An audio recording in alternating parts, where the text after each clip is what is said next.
Welcome to the Really From podcast, where we talk about culture, creativity, and breaking down that question, where are you really from?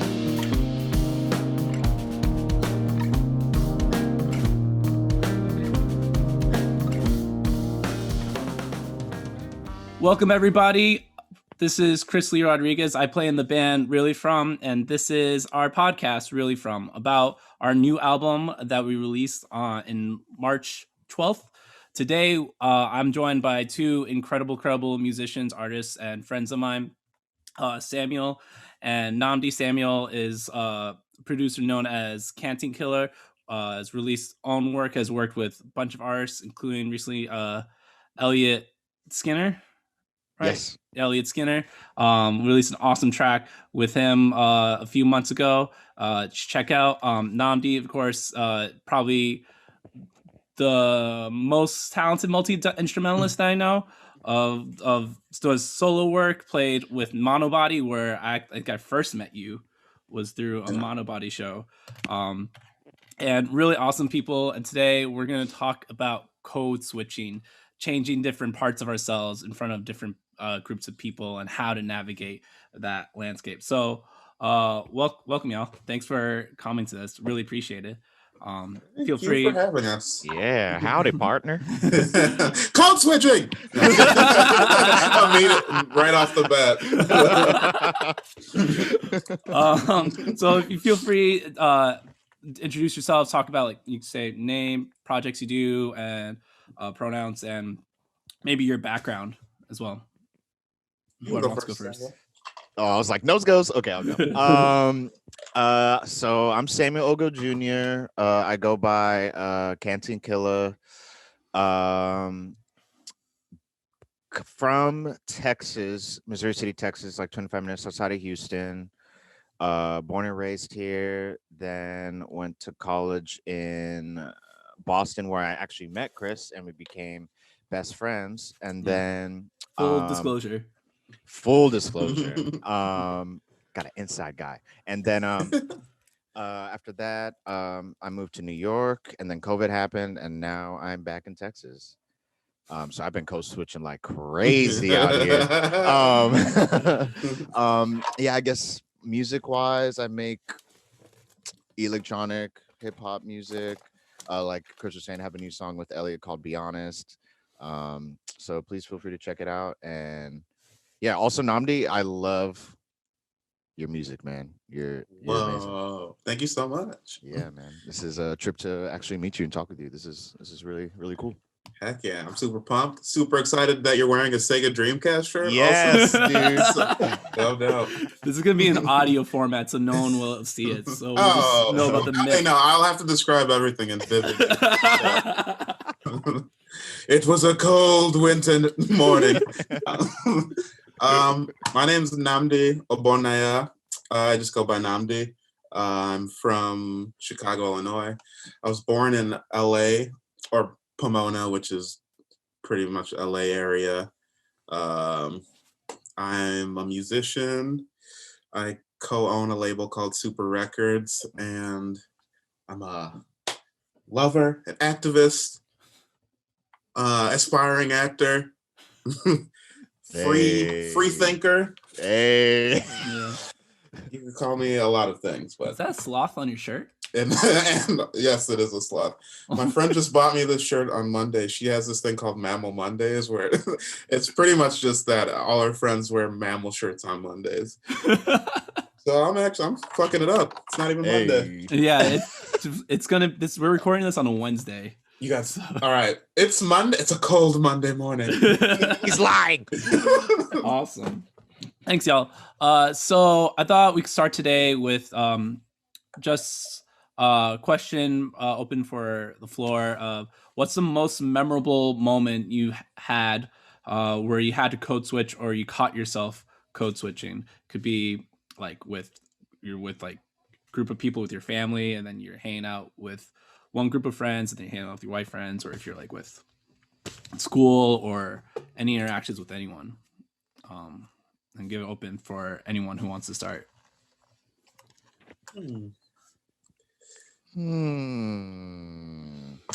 So you're saying like code switching, like just in what we might have experienced at school or in the past, right? Anything like Okay. however you want to interpret it. I guess I'll start. Well, the first thing that comes to mind for me is I went to a private school in Texas. So do you mind if I give, I guess, background at the private school just Sure. for? Yeah, that'd be good. All right, cool. So this is it's like Episcopalian private school that I went to. There were not that many Black people, so I was one of a few. And so just for history of this private school, it was founded during when Brown versus the school board happened. So integration had just happened. So it was one of the private schools that was established so that white kids wouldn't have to go to school with Black kids. And then eventually, and I honestly think for tax purposes, they and eventually integrated the school. And then eventually, obviously, I joined the school. So it was weird because like I had to like, that was when like people would tell me like, oh, you talk white, blah blah blah. And so I didn't like really get that because I was like, but I'm just talking, you know what I'm saying? Like why do you expect me to talk in this different way, so to speak? But then once I kind of like left that private school and left the bubble and then was hanging out, especially with way more Black folks, then I started to just, it kind of just happened. Like I just naturally, the way that I would talk with them would be kind of different with the way that I talked with, I guess mainly the white people I talked with in Texas. But it wasn't even something that I kind of like noticed. It kind of just felt kind of natural, almost like, it feels like melodramatic. I'm saying survivalism, but honestly, it kind of was like, it kind of felt like that more so survivalism, because I felt more natural when I was talking to Black folks. But then when I'd be meeting new white people, I started to notice that there was like a bodily reaction if when I like approached and talked to like some new white people. So in order to make them feel more comfortable, I would code switch and talk in like, I guess, a softer, more acceptable, I guess, way for them. So they're like, oh, especially in Texas, they're just like, oh, he's just a good Christian Black boy. Like, oh my gosh, with Jesus in his heart. Like, so that was like kind of like the vibes I feel like with me being in Texas and leaving and coming back and having to code switch. I don't know about you, but that was my experience. There's more, but I just want to get this conversation started. Yeah, that's very real. Yeah. I don't think I ever really code switch with like my peers ever. I definitely grew up in an area that was like majority white folks. My schools were pretty mixed, but it was like, I'd say like 70% white and then 30% other ethnic groups. So yeah, I would get that a lot. I grew up in, both of my parents are from Nigeria. And when I started going to school, I would notice a lot of people saying like, oh, you sound white and all these other things. And I'm just like, how can I sound white? I'm literally the blackest of blacks. Like literally my parents like came from the bushes. Like we are so African, like, you know, like, but I guess the music, the things I was consuming and the people I was hanging around kind of influenced how my enunciation more so than my parents' inflections. So that's just something I would notice more and more as I went through like middle school and high school. And especially in high school, there were a lot of, I was into super weird music too, which I feel like had a very drastic effect on like the people I hung out with. Cause honestly, as it does. Yeah, honestly, like, especially for younger people, now it's different because like there's just, everyone's into all sorts of things. But yeah, I think there's a lot of like, if you listen to this, you hang out with this certain people. If you listen to rap, like you hang out with Black people. That was like more prevalent when I was going to elementary and middle and high school.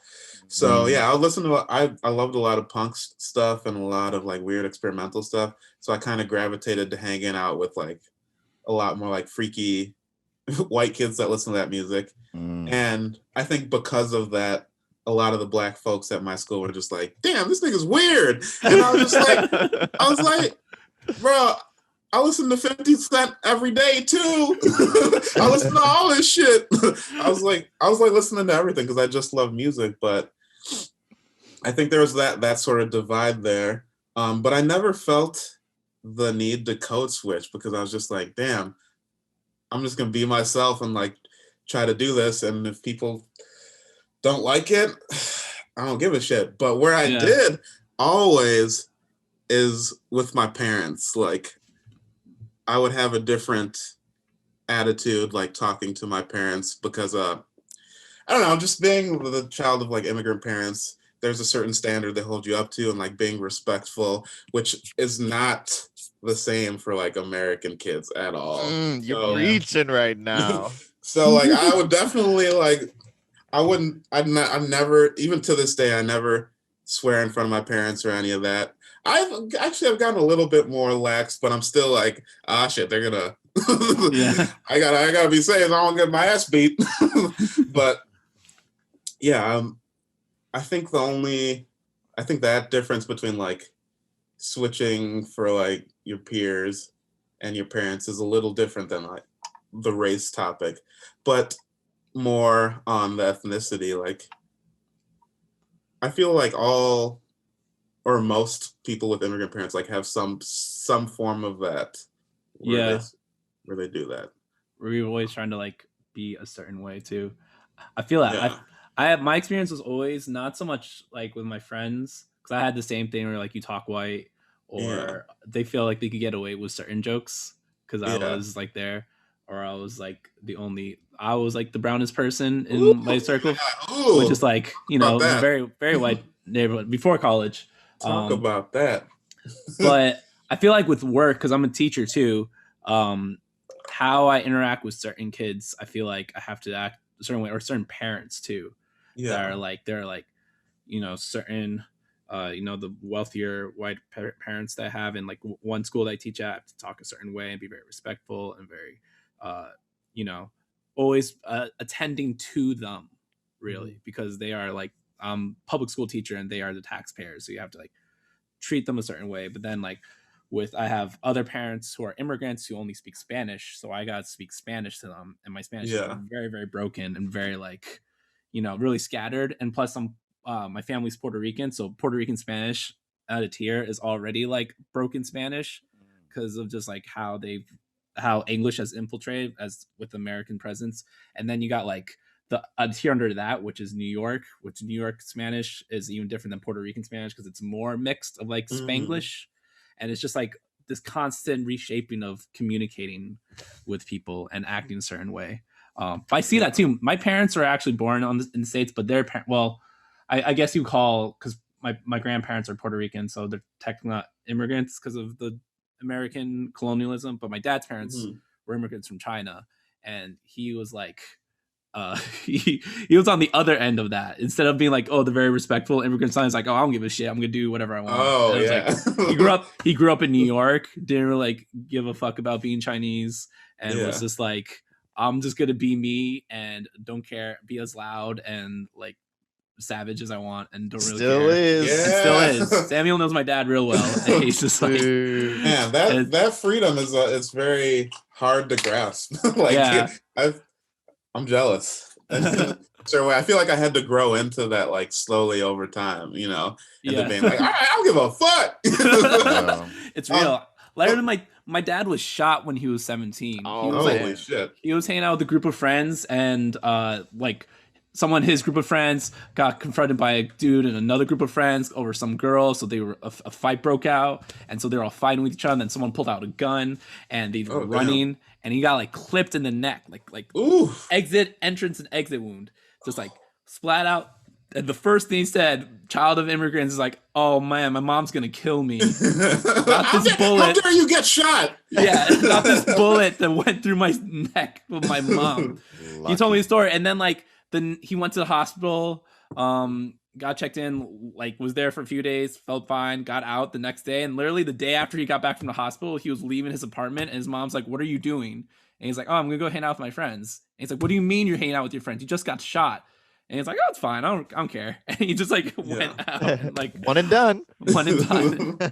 Yeah. I mean, that was the one. That was only one time. That was it. Yeah. Something But- you said reminded me of, maybe I wasn't being completely open about code switching, or I wasn't like trying to hide things, but you're saying that your friends would think they could get away with things because your friends just saying like different things about race. And I definitely have experienced that, especially like growing up and like kids were like super into South Park and like Dave Chappelle and like all these white kids like watching that shit. And I remember specific moments like sitting in friends' basements where they're like quoting that shit. And I was just like, I don't feel okay with this, but I didn't say anything at the time. And I was raised in church, and the churches I would go to would be predominantly Black folks. So I would be like telling these stories, and these kids would be like, I'd be like telling them that I felt weird about it. And they're like, yeah, that's not okay. Like, you can't let them say shit, and you have to like say that you're not okay with that. And then the next time it happened, even though like I felt weird, I was like, damn, no one's gonna be friends with me anymore if I bring this up. But I was like, you guys like know that these are jokes, right? Like you can't be saying this shit around people. And I had to like draw a hard line with folks, being like, okay, this is why this is bad. Like, so. And when you're younger, I feel like you're more afraid to speak up because you want to have friends. Yes. You know, I feel like it's harder to not give a shit when you're young, because I feel like you have so much at stake and everything feels so final, which is ironic because when you're young, you're so free and you don't have a lot of things at stake. Like you don't gotta pay bills or anything. But I also didn't have the dialogue to put how I was feeling like into the right words. I feel like if I was to say anything like the first time, I would have just been like, man, what the fuck are you like? Don't do that. And I wouldn't have been able to like accurately explain like the reasoning behind it. So I don't know. It felt like a sticky situation at the time. Man, but they're like, I'm definitely the one who like those moments would happen, and I just still look back. I was like, man, I wish I punched that dude in the face. Yeah, because you're like, it's more so like when those moments happen, especially younger, you just, at least for me, it was more like, oh yeah, we're like all human beings, just different cultures, and then like we're all one race, man. Yeah, and then suddenly like when one of like your white friends or classmates would just be like, will just say like, I'd be hanging out with like two of my friends at the time, and they'll be talking with each other, and I'll be right next to them, and one of them will call another one like, it's like, oh, don't be just such a nigger, like right in front of me, and then I'll just be like, and then one of them will just look and laugh, be like, oh, sorry, and it's just like, why didn't I say anything? Instead of just like looking at them in shock, like, why would you do that, bro? Like, you know that hurts. Yeah, that happened to me too. What are you gonna say? Yeah, I mean, like, you can chalk a lot of that up to ignorance and adolescence, but even at that age, I feel like once I started like recognizing the people that did that and like hanging out with more, I don't know, people that definitely had my back and were more respectful. Like if I was in a situation where I was the only Black person and some shit like that happened, I remember an experience when we're all just hanging out at a park, like doing kid shit, and someone did something like that, like was quoting stuff and like saying nigger and all this, and then one of my friends was just like, what the fuck is wrong with you? Like, you could see that I was gonna say something, but like I was like trying to piece together my words, and then he jumped in and was just like, okay, this is not okay. So I think as like, hopefully the goal is as people get older that they realize the things that are okay about that. I would also get this a lot where people would be like, what are you? You know, not even where are you from, Just like, what are you? And I'm like, that's the most barbaric, like sounding animalistic shit. What are you? Like, and I'm like, because what you do don't fit. It's like yeah. to them you don't fit. You're like, oh, you're Yeah. not to my perception of Yeah. what someone like you looks like, or you're not my perception of what things So should strange. be. Yeah, or like how someone like you should act. So and Yeah. so. What am I? I'm a nigga that's about to beat your ass. That's what I am. It's true. I had that too. I always had like people use racial slurs on me when I wasn't even that race too. When you're like ethnically ambiguous, people have a trouble time being bigots. Yeah. You know what I mean? Yeah. They're just like, oh, I've been called the N-word. I've been called, and I feel bad because I like it's not like my heritage and my culture. I'm just like, you just shouldn't say that, or even as a joke and use hard word. Or people call me like I got Filipino a lot, so people call me Filipinas. Once. Filipinas.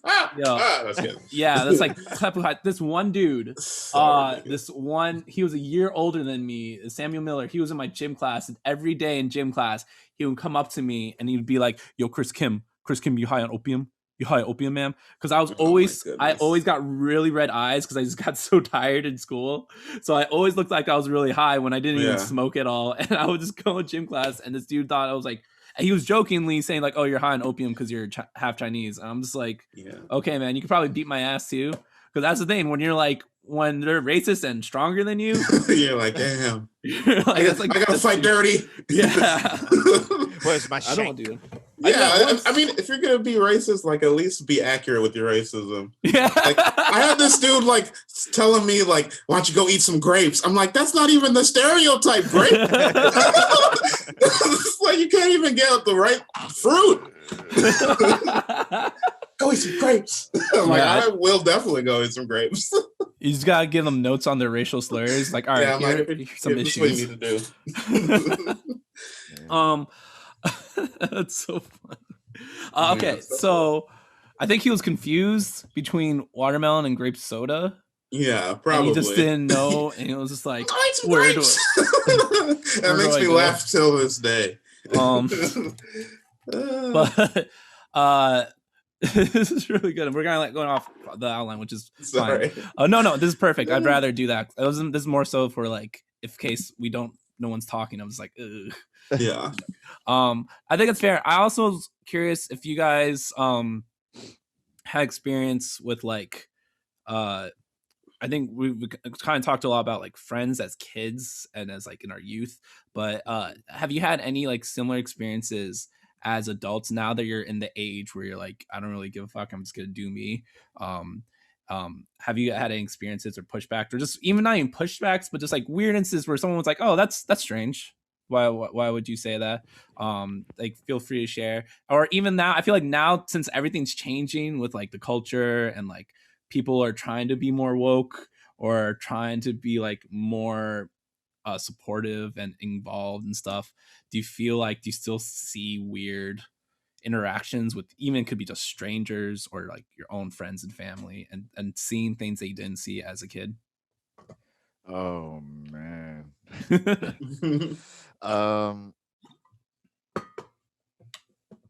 I feel I don't know if this like man, I don't know if this counts. It's so different now. I mean the one thing that's in front of my brain, I guess, would be like being in Texas right now is definitely a trip. If you're at like at a specific place at a specific time, then you could end up having conversations with, I would say specifically white folks that are just like different. Like I would say like last month, I don't know if this really answers your question, but I'm gonna say that's anyway. I had an interaction, me and my friend Elliot, my friend Elliot's black. We're in Dallas and we're gonna go like buy some like vintage, look at some vintage thrifted clothes. It's actually where I got this Sega Dreamcast shirt. And so we parked by Dallas City Hall, and there's some like Trump cars. So we're just like, oh snap, is there like a protest or whatever? And like as soon as we said that, there was just like a parade of stop the steal, stop the steal. Oh damn. my we God. we essentially got like run up by like supporters, so we ended up having like a full-on conversation with a pair of women about the supporting. And it's just, to me, it's interesting speaking with them, because even before we even had the chance to like open our mouths, they already had their assumptions and ideas of us. So it's like we didn't even get the opportunity to even speak or even start to like code switch when it was, they just were like, oh, you voted for Biden, and um slavery isn't real anymore, et cetera, like those type of things. And it's just like, I don't even know how to talk with you, even if even though I am like in my opinion, like code switching in order to try and speak with you. It's like, uh, there's no conversation. Like, where is it even going to go? Like, I don't even know how to talk or affect change in your mind when you have your belief system is already like so concrete. Um, Yeah. Yeah, definitely something that's been crazy is seeing the amount of people that just thought racism like magically disappeared. Like mhm. when it's really only been like 60, 70 years since like civil rights movement, and people think that like everything's just Been good. okay in that Yeah. short amount of time. Mhm. When people still have like grandparents and people that Mhm. were alive during those times, it's just like that's not that long in the past. Like all these institutions, all like people's ways of thinking, like Mhm. we haven't even like scratched the surface of a lot of the issues. Not all. Even if we pull out the magnifying glass, like Ghana has only been independent for like 60 years. Yeah. So like the effect of colonialism are still in effect, and people are still like, um one of my best friends, his mom's Chinese, and I was over there and we ended up talking about Africa, and I was saying how a lot of uh like there's like this next new type of colonialism happening kind of with China, Yo, I heard about that. China and Ghana, Hmm. and how they are just keeping all the jobs, especially in the ports within the Chinese community, and not allowing any other really Ghanaians be a part of that, I guess, economic shift. And so Wow. her reaction to that was just like, well, if they had a leader like China had a leader, they wouldn't be in the situation that they were now. And I was like, I'm walking away from this conversation. There's no way. Yeah. There's like you Yeah. don't see it. You don't see it. So Yeah. My like, family's my Chinese side's from Hong Kong, mhm, and they're all American. So I feel mhm. like I don't think I have any relative that has any allegiance to the Communist Party. But Yeah. I feel like that's very real. Just thinking about that, and like, yeah, there's still places that aren't really free or that start riddled with colonialism all over the place. Mhm. Like I was thinking about, so last week, we're recording this after January 6th, like a week after. But I was thinking about how people were talking about they stormed the Capitol, Mhm. and like all those people that just were that crazy shit that happened. And I was remember a lot of people were saying the last time that happened was in like 1812 with the British. But there was a group of Puerto Rican freedom fighters in the 50s that stormed the Capitol and shot up the Capitol in liberation of Puerto Rico, because it's still technically owned by the United States. Yep.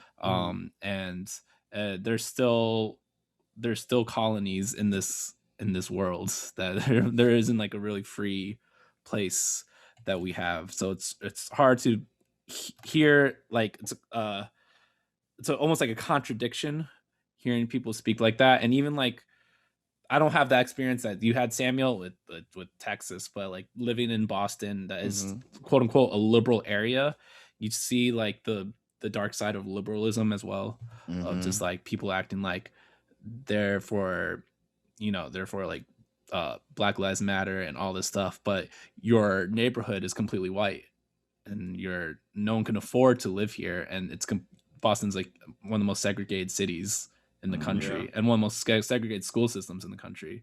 So it's hard to move throughout that and understand like how you fit. And interact with those people too. I feel like do you ever get like the freeze, fight or flight response when you have stuff like that, like you had with your friend's mom? You're just like, oh, I'm bailing. Yeah, because it's like a choose your battle thing. Because like so when we were talking with the Trump supporters, Down was just like, I'm curious. I want to understand how you're thinking. Like I have y'all right here, so I want to just talk and see what your perspective. And it's just like they're the people who go to church and go visit Africa and go on mission trips and then come back here, and it's like you ain't even living that actual, like, I don't know, that Christian lifestyle or whatever. It's just a completely different culture. And then with my parents' friend, it's like she's so I feel like China, she doesn't say China's number one, but everything she says and defends and everything is based on China number one. So no matter what I say or do, like her beliefs are set. So she's not really gonna really try and understand like where I'm coming from. So it's like, yeah, I'm flying. Like there's no point. Yeah, it's real. Yeah. I did. If I'm in the mood, I'll argue with someone for a long time. But I gotta be in that mood. But the majority of the time, once I realize like it's probably not gonna, they're probably not gonna switch, then I don't know. That really makes me go back and like read and try to have more knowledge on situations that I'm trying to defend, usually, rather than like, because at a certain point it's like repeating the same things. And but I don't know, I feel like a lot of people, if you can present them with like new information and facts in a one-on-one, it might be easier to sway their opinion, rather as like if you're doing it on the internet or like dealing with a group of people, because there's like a different energy. Like people are feeding off just like the energy of their own void that they've been yelling in for however long, that just like agrees with them. So they're like, this must be right. Yeah. Or they feel attacked, when it's like a group of people will be like, this is the truth, and they're like, no. Honestly, I've been guilty of that. Just the feeling of like being attacked and then like responding as such before actually opening up and like hearing what people have to say. I mean, no one likes to be wrong, but like being able to realize like you're being defensive in a situation, or like maybe you don't have all the information that as you thought you may have.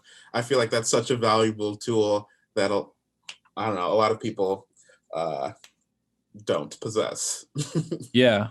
No, that's real. I feel like I've definitely had that in my life, especially when I was younger too. Just be like, oh, I can't be wrong. And there's a certain like, that's the thing that's like really not fascinating, but something that's so familiar about Donald Trump and just like that whole bravado and character is that there's so much arrogant confidence in his own ignorance, just like, and with no basis of anything. Could never be wrong. Even if it's wrong, he'll just be like, well, I'm right, then just like work it until he's right in his mind.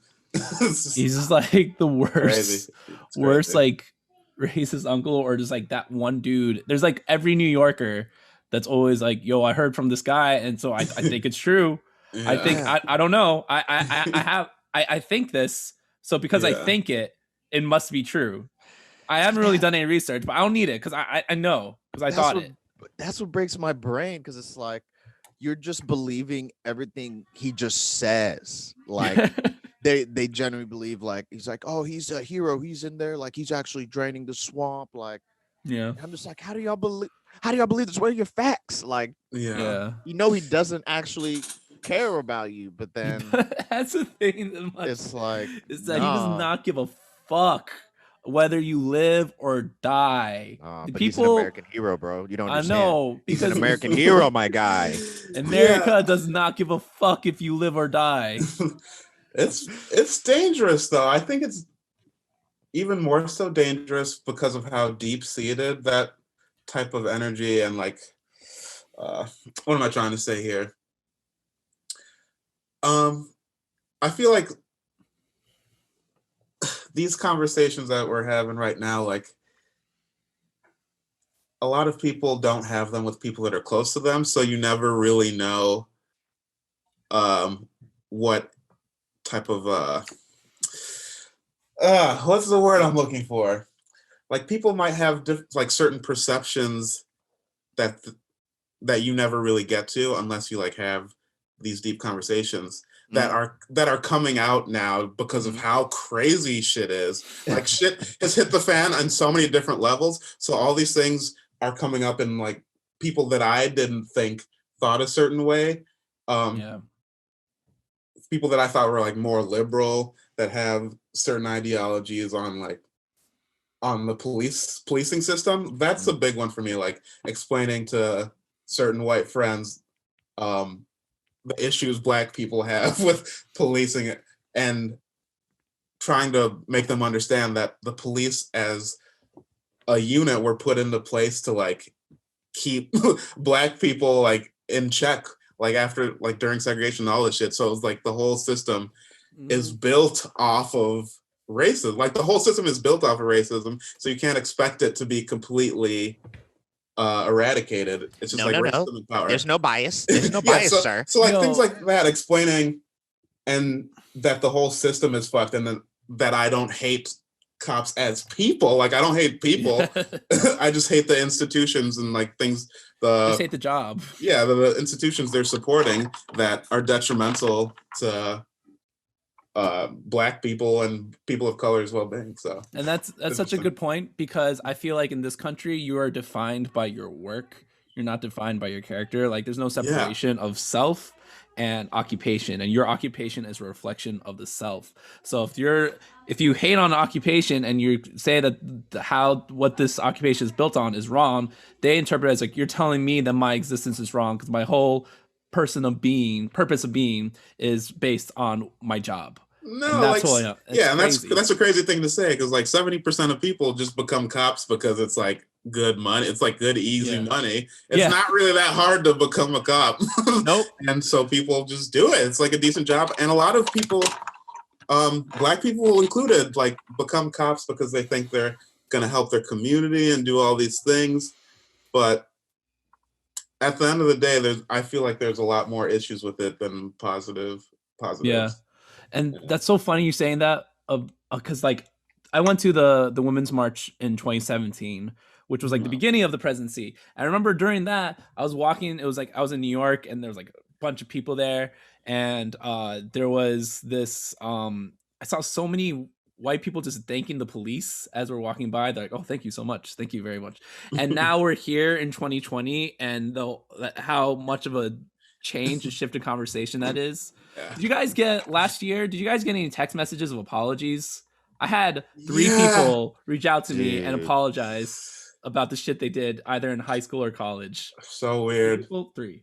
It is weird. I definitely got like calls from people I never would expect. I didn't answer. Like I think one girl I went to high school with like left a message. I was like, I'm not responding to this. Like she was definitely like realizing everything in that moment as she called me, who probably was her only Black friend. And I was like, you haven't spoken to me in years. Like I don't understand what you want. It's like I don't want to be a part of your guilt process.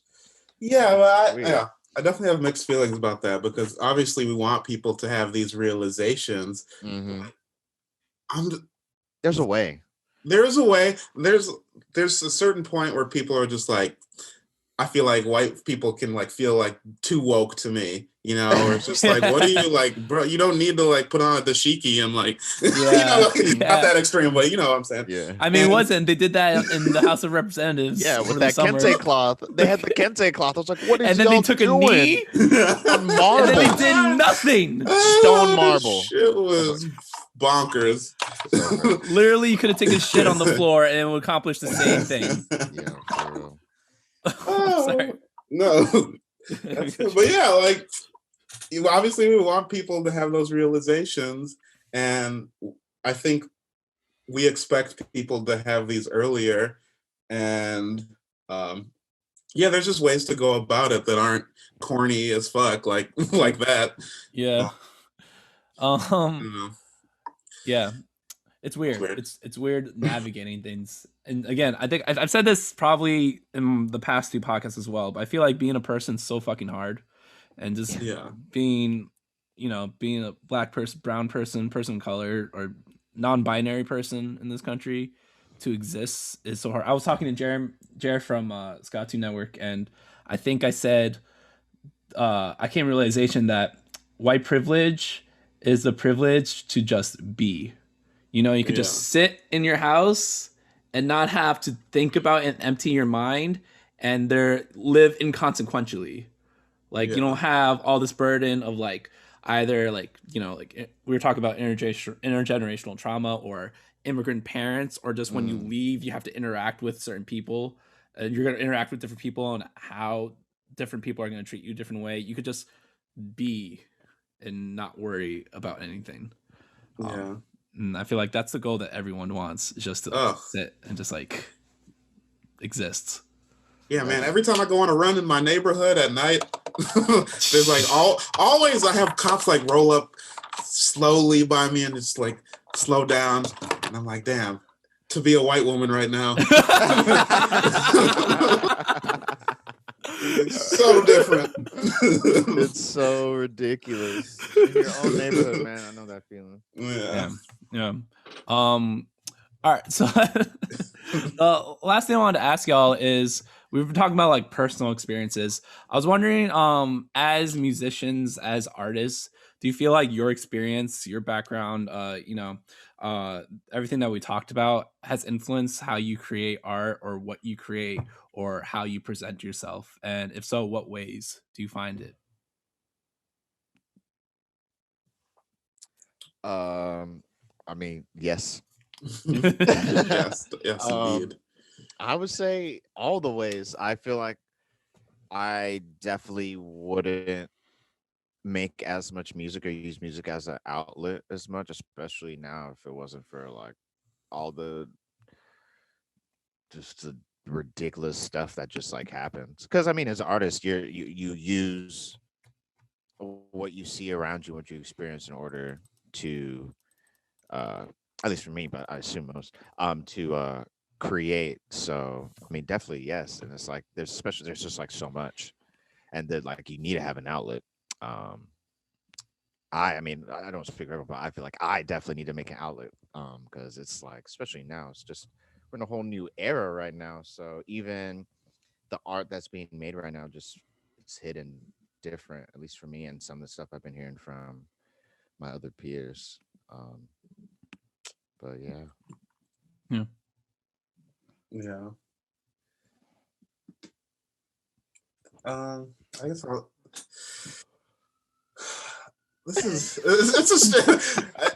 it's so strange for me to talk about this, like in terms of art, because I feel so much like a kid when I say this, but here we are. Okay, so I feel like there's a lot of things that I don't put out because of how my parents would react.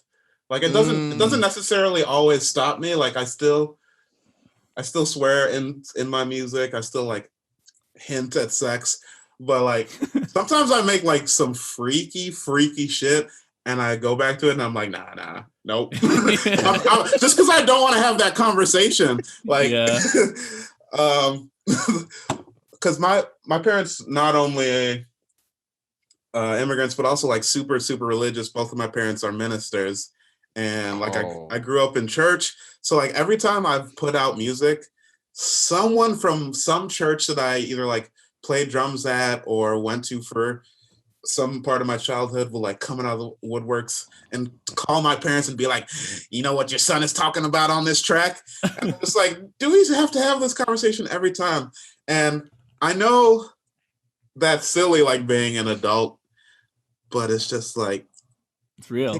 It's real, and it gets old. I'm just like, I just want to do my freaky songs. And it doesn't really stop me from putting out like the fire stuff, but it's always the thought in my brain where I'm just like, all right, I gotta switch this up, because like I don't want to have freaky weird conversations with my parents about this, and have to explain to them like all these things. No, that's super real, dude. I mean, I definitely had that same upbringing. As I talk, I keep looking at the door. Yeah. Like, they're behind me. They're behind me, aren't they? It's real though, because I had the same upbringing. Like essentially, like my dad is like a pastor, so I feel like I've been a preacher's kid like my whole life. So like, especially now, like making music back at home, I'm like, I need to make sure they're all downstairs. So like they don't really hear like I guess some of the stuff that I'm like writing or singing about right now, because it's like then it's gonna be like you're saying, like this whole conversation. Because I mean, I just feel like and I don't know if you have this, where my parents have like this idea of like who they want me to be and kind of who they expect me to be, but of course, I'm not that at all. Like, I even like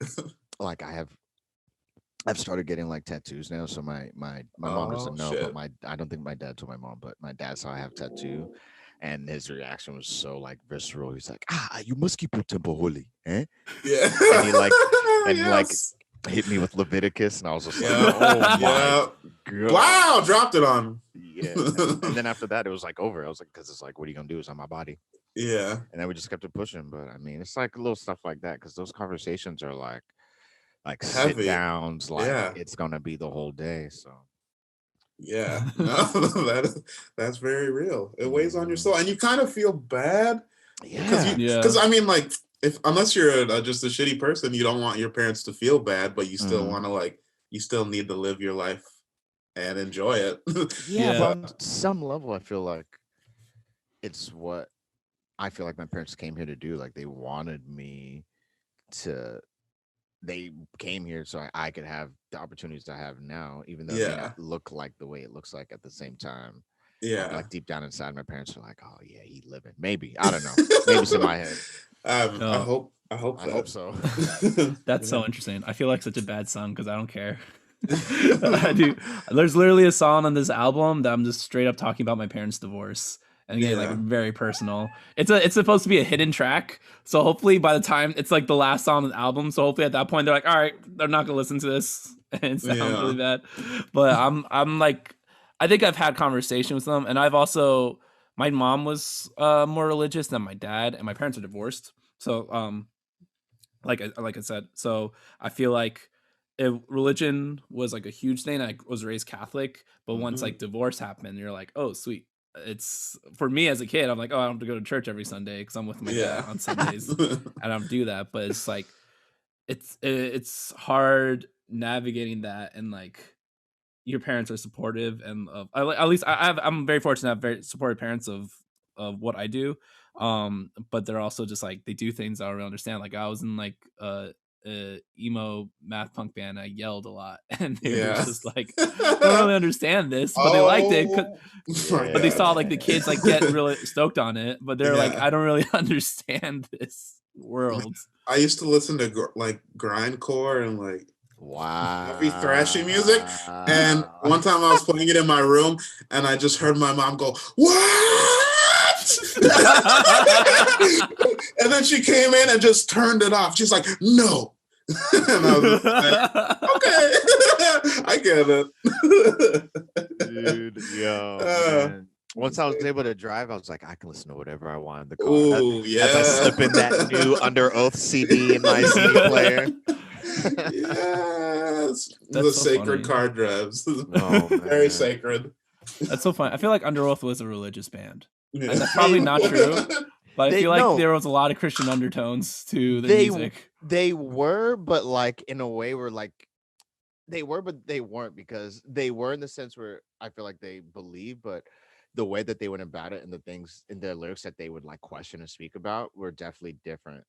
Like than other people who are just like, I am Christian, I love the Lord. Full. Yeah. It's not like I can't name a Christian rock song for you. I don't know you. Dude, you didn't listen to Switchfoot, bro? Oh, I was about to bring up Switchfoot. True. I was about to say they're like the metal Switchfoot. Yo. And then there's Five Iron Frenzy, this Christian ska band. Oh early my 2000s. gosh. What, dude, there's so Jesus. many. I can't think. I can't even remember. You should Unbearable. get those WoW CDs. Yes. Yo. I have those. There's some Wow. bops on those. There are. DC Talk. I came up with them. Like, Heck yeah. yo, wow. Yeah. I can only get music at a Christian bookstore. Wow. So Beautiful Letdown was my saved me a little bit. Wow. 'Cause it was like Christian, but not. That's so Yeah. interesting. Also, growing up Catholic, it's so interesting hearing like how American or like just other Christian denominations acts. Because us, it's just Yeah. like you do a church, you got a lot of statues and paintings of Jesus, and that's it. There's I no, feel it's like- not. It doesn't really infiltrate the culture. I feel like besides that. Catholicism, they're just like, how do we make the most boring religion? It's seriously just like it's unbearably boring. And that's And why then, it's like- great, because it's like you don't have to infiltrate your life. It's like, all right, you do this boring thing on Sunday, Yeah. and then you live your life, sin a bunch, and then go back on Sunday, ask for Yeah. forgiveness. It's like rinse getting and a repeat. it's like getting a shot or like getting a band-aid ripped off, just like it's gonna suck, but you gotta do it, Catholicism's very medicinal. Yeah. It's just like a doctor's Just office. inject the Lord and then go about your day. Yeah, that's why I think of. I always think it's like going to a doctor. So when Yeah. I hear about other pastors, it's like, hey guys, how you doing? I'm just a guy. It's like your doctor being like, hey man, how you doing? Having a little sex? Smoking a little? That's okay. That's okay. Let's get the shot in you. Get a little Jesus in you. Thank you guys so much. This has been a lot of fun. It's over? When it's over. Damn. Sugar Ray, a Christian band? Should have been. Switchfoot is like the Christian Sugar Ray. Yo. Just gonna keep making these wild comparisons. It always leads back to Switchfoot. Yeah.